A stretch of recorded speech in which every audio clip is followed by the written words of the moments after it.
Hey everyone, I'm Mia. Welcome to Her Court Daily. Today's WNBA story is honestly wild. Jessica's got the full breakdown. Taking it from Mia.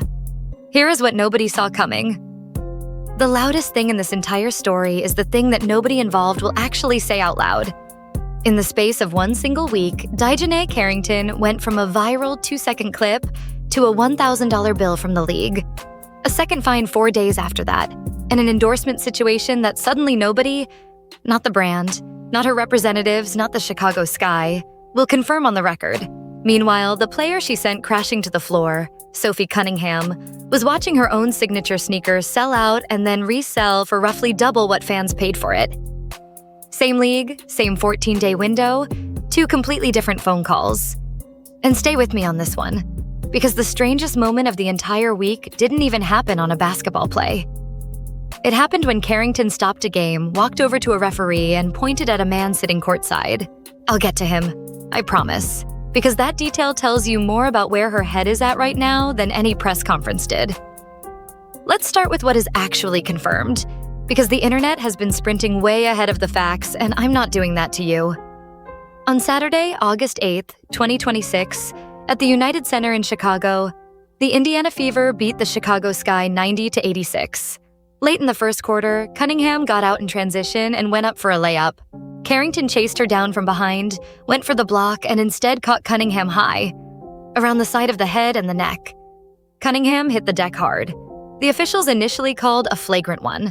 Then they went to the monitor, and on review they upgraded it to a Flagrant 2, which is an automatic ejection, no discussion, no warning. The reason the crew gave was almost clinical in how damning it was. There was a wind-up, there was impact, and there was follow-through. Those are the three boxes the league checks when it decides contact went past competitive and into excessive. All three got checked. And that Flagrant 2 carries a $1,000 fine because each flagrant point costs a player $500, and a Flagrant 2 is worth 2 of them.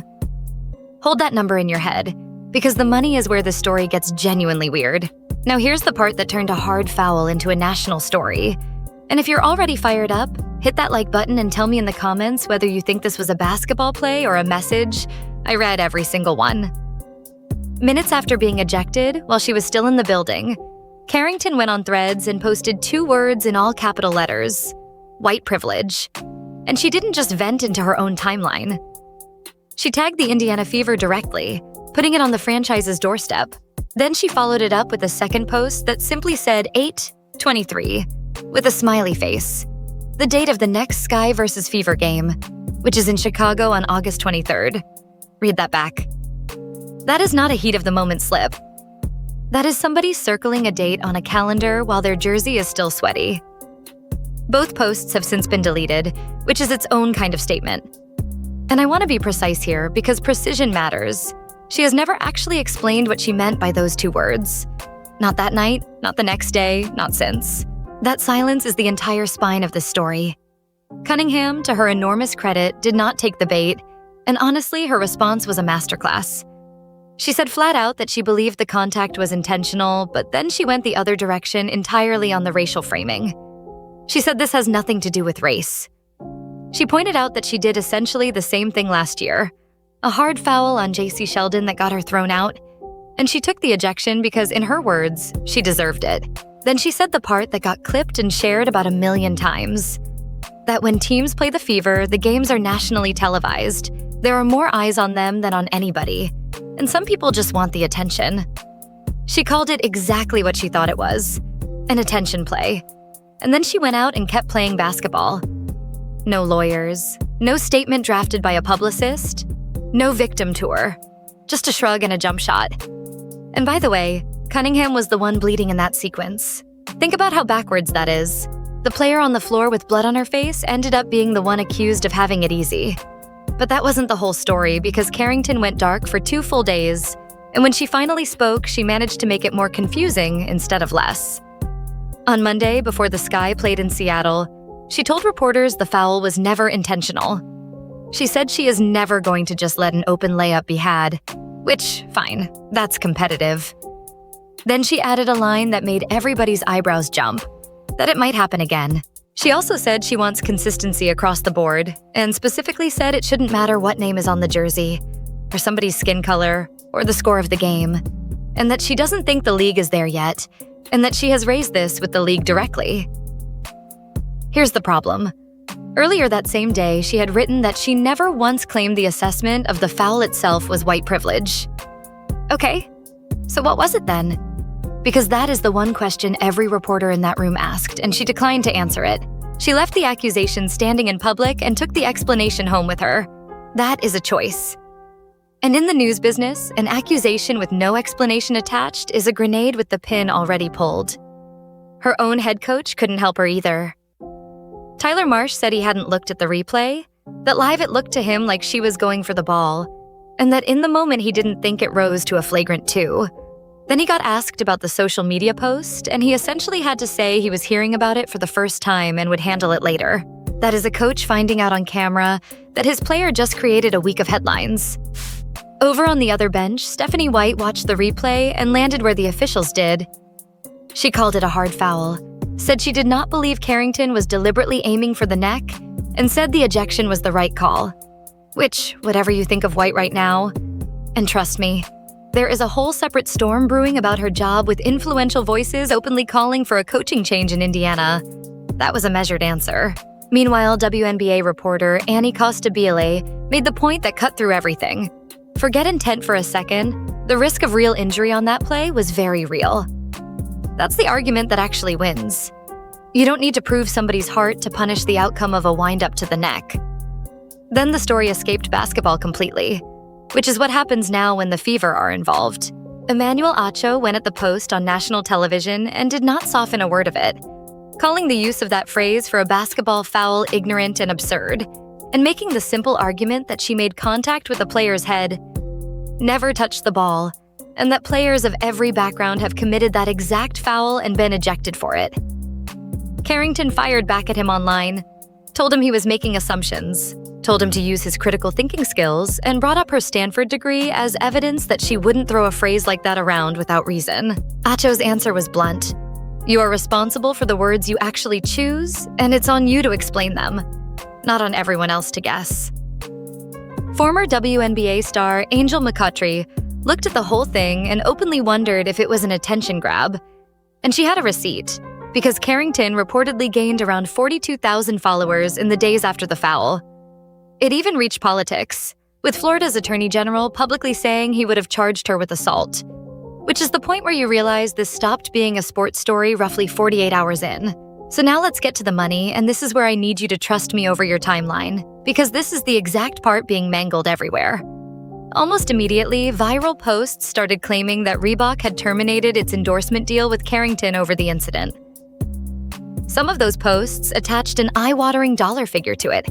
And look, tens of thousands of people were absolutely calling for a brand to drop her. That campaign was real and it was loud. But here's what actually keeps happening when you chase the paperwork. There is no confirmation from anybody with a name and a title. No release from the brand. No statement from her agent. No filing, no number anyone can source, no term length, nothing you could put in front of an editor. And that enormous figure being passed around is wildly out of line with anything that has ever been publicly reported for a role-playing guard in women's basketball. So I treat it the way I treat a text from a stranger promising me money.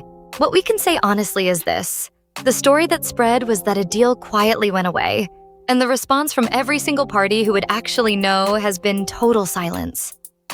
No denial, no confirmation, nothing. And in this business, a flat denial takes about 11 seconds to issue. When nobody issues one, that silence starts to sound like a decision. That's the real story here. And it's the question nobody is asking on your feed. Who knew first and when? Because think about the sequence. A player gets ejected on a Saturday night. The clip is everywhere by Sunday morning. The pressure campaign hits brands by Sunday afternoon. She stays silent through Monday, and when she finally speaks, she talks about consistency in the league. Not one word about her business relationships, not one word about a partner standing behind her or walking away. Then the reports start circulating, and still nothing from her side. A player who was, hours earlier, extremely comfortable posting in all capital letters at midnight suddenly has nothing to say about the one subject that touches her paycheck. Maybe there's a confidentiality clause. Maybe there was never a big deal to lose in the first place, and admitting that is worse than the rumor. Maybe her people told her the smartest play is to let the internet argue while she waits out the news cycle. But here's what almost nobody noticed. She never once said the reports were false. That's the tell I keep coming back to. Now compare that to the other side of this exact same story, because the timing is almost cruel. On July 24th, 2026, 16 days before the foul, Cunningham released her first player-exclusive sneaker with Adidas, the Crazy Energy in a pink, white, and light blue colorway that fans nicknamed the Unicorn. Retail price, $120. It sold out in most men's and women's sizes on the Adidas site within hours, and it sold out at Dick's Sporting Goods too. She posted that fans really showed up, and she wasn't exaggerating. Within about 2 weeks, the average resale price had climbed to roughly double retail. Let that land properly. Cunningham is a bench player. She's averaging around 9 points a game this season while shooting a very tidy 42.9% from three across her appearances, and she didn't even make the All-Star game in Chicago this summer. Role players don't get signature colorways from Adidas. She got one because she has become one of the most magnetic personalities in the sport. And yes, part of that is the 22-second moment in June where she pointed silently at DeWanna Bonner during a Fever win over Phoenix and became a meme in every group chat in America. She turned a technical foul into a marketing campaign. That is a superpower. So the scoreboard on the business side of this week reads like satire. One player's brand grew from a hard foul that landed on her face. The other player's brand is currently being defended entirely by strangers on the internet while everyone with actual authority says nothing. And the fines just keep stacking. 4 days after the ejection, on Wednesday in San Francisco against the Golden State Valkyries, Carrington picked up another technical foul late in the third quarter after she attacked the basket, got no whistle, and let the official know about it. Second technical of her season, another $500 gone. Multiple outlets pointed out something even harder to shake. Across 4 days, she made contact with the faces of multiple different opponents, including an eye poke incident against Golden State. And the Flagrant Two now leaves her sitting just 2 flagrant points away from an automatic 1-game suspension, with the Sky's season already circling the drain.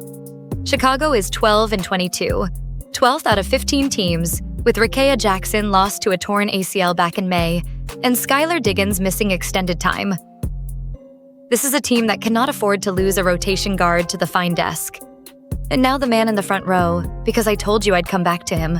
In that same Valkyries game, with 8 minutes and 47 seconds left in the fourth quarter, Carrington walked over to referee Sarah Williams and pointed at a male fan sitting courtside. The fan was escorted out of the building. Then the complaint was reviewed, deemed unfounded, and the fan was allowed back to his seat. Read that again. In the middle of a professional basketball game, in the middle of the worst week of her public career, she stopped play to have somebody removed. And the arena reversed it before the night was over. I'm not going to tell you what was said because I don't know, and neither does anyone posting confidently about it. But as a snapshot of a player who feels like the entire building is against her, you could not write a better one. Whatever you think of Carrington, that is somebody carrying an enormous amount of weight right now, and it is showing up in every direction at once. Here's the piece Fever fans have been screaming about for 2 years, and it's the reason this didn't blow over in a day. Back in the 2024 playoffs, when Carrington was with the Connecticut Sun, she caught Caitlin Clark in the eye. No whistle in the moment, no flagrant review, nothing. Clark just walked off blinking while the game rolled on. The replay was ugly and the league moved on. So when Fever fans saw a hand come across Cunningham's head and neck this month, they weren't watching one play in isolation. They were watching a sequel. And the fair question isn't whether Carrington is a villain. It's why it took a viral clip and blood on a jersey before the consequences finally showed up. That's not a Carrington problem. That's an officiating and accountability problem, and the league has been dodging it since Clark walked in the door. Speaking of Clark, here's where Indiana actually sits right now, because the Fever have somehow been the most chaotic and most watchable team in the sport at the same time. Clark is having a monster season, around 21.7 points and 8.2 assists per game across 29 appearances, top 5 in the league in scoring and near the top in assists. But she has been managing a back issue since late June, a re-aggravation of the same problem that cost her games earlier in the year, and she has been living on the injury report as probable for weeks. Aaliyah Boston has been playing through a lower leg issue. Damiris Dantas had knee surgery and is out for the rest of the season. And Indiana is still winning. 7 of their last 10 going into this stretch, fighting for playoff position while the whole league takes shots at them. When Clark is healthy and on the floor, this team is a nightmare. The question is whether her back holds up through a playoff run, and nobody in Indiana will say that out loud either. So where does this land?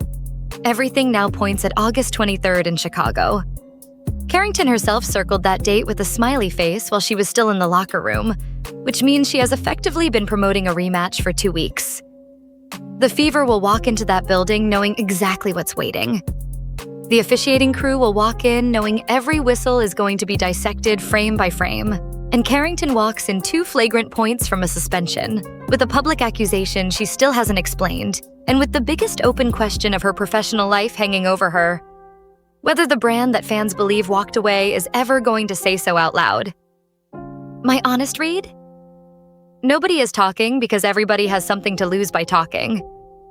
The brand doesn't want a boycott from either direction. Her camp doesn't want the number made public. The league does not want this conversation anywhere near a season where the ratings are the best they've ever been. Silence is the cheapest option for all of them. And that's exactly why we'll keep pulling on it. If you want the follow-up the second anybody involved actually opens their mouth, subscribe, and turn on notifications, because this one is not finished. It just went quiet. Drop a comment and tell me straight. Was Carrington's post a genuine grievance she should finally explain, or was it the most expensive 2 words she has ever typed? Give this a like if you think Sophie Cunningham handled it better than 99% of the league would have. And keep an eye on August 23rd, because if that game ends without a single flagrant, I will personally be shocked. And if it doesn't, you already know where you're hearing about it first.